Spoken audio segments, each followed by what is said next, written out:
Assalamualaikum warahmatullahi wabarakatuh. Perkenalkan, nama saya Belen Rodriguez Rajalado dari kelas 11 TSM. Di sini saya akan menjelaskan teks eksplanasi mengenai dampak emisi karbon pada lingkungan.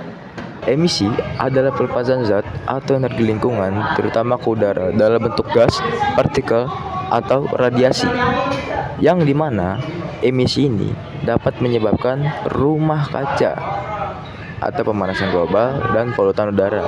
Biasanya, sumber emisi ini berasal dari letusan gunung berapi, kebakaran hutan, dan penguraian bahan organik.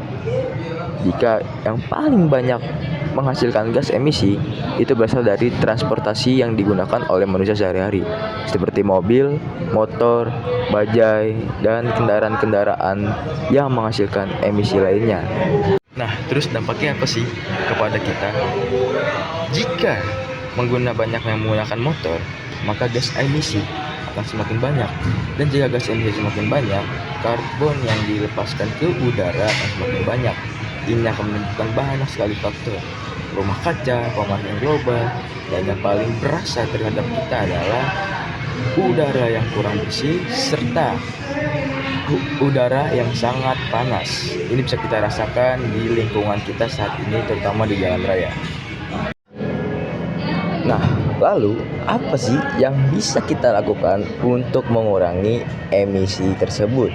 Banyak sekali cara yang dapat kita lakukan. Yang pertama, energi terbaru.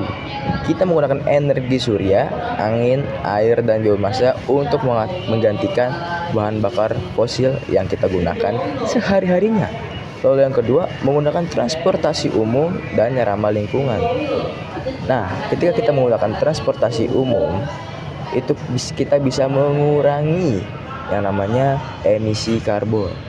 Dan kita juga bisa menggunakan sepeda listrik, sepeda motor listrik, dan kendaraan lainnya yang ramah lingkungan. Lalu yang ketiga, ada pengelolaan sampah, yang dimana pengelolaan sampah ini berupa daur ulang, kompos, dan pengurangan sampah organik yang dibuang ke TPA, sehingga sampah-sampah yang dihasilkan oleh kita itu emisi dapat berkurang karena kita sudah mengelolanya menjadi hal yang baru. Lalu yang keempat, ada efisiensi energi, yang dimana kita harus menggunakan alat elektronik dengan secara hemat, matikan lampu jika tidak digunakan, matikan keran jika tidak digunakan, dan isolasi bangunan untuk mengurangi kebutuhan pendinginan dan pemanasan. Jadi kita mengurangi pemakaian AC dan kipas untuk mengurangi emisi. Lalu yang kelima, ada reboisasi, yang mana kita menanam pohon untuk menyerap CO2 dan menjaga keanekaragaman hayati. Dan yang keenam, kita harus mengedukasi. Pemerintah harus menetapkan standar emisi industri, edukasi kepada masyarakat tentang gaya hidup rendah karbon, sehingga kita dapat menjaga karbon agar tidak melewati batas, dan suhu terhadap lingkungan kita menjadi lebih baik, polusi udara juga berkurang, dan banyak hal-hal baik yang terhadap lingkungan kita akan terjalankan dengan baik, teman-teman.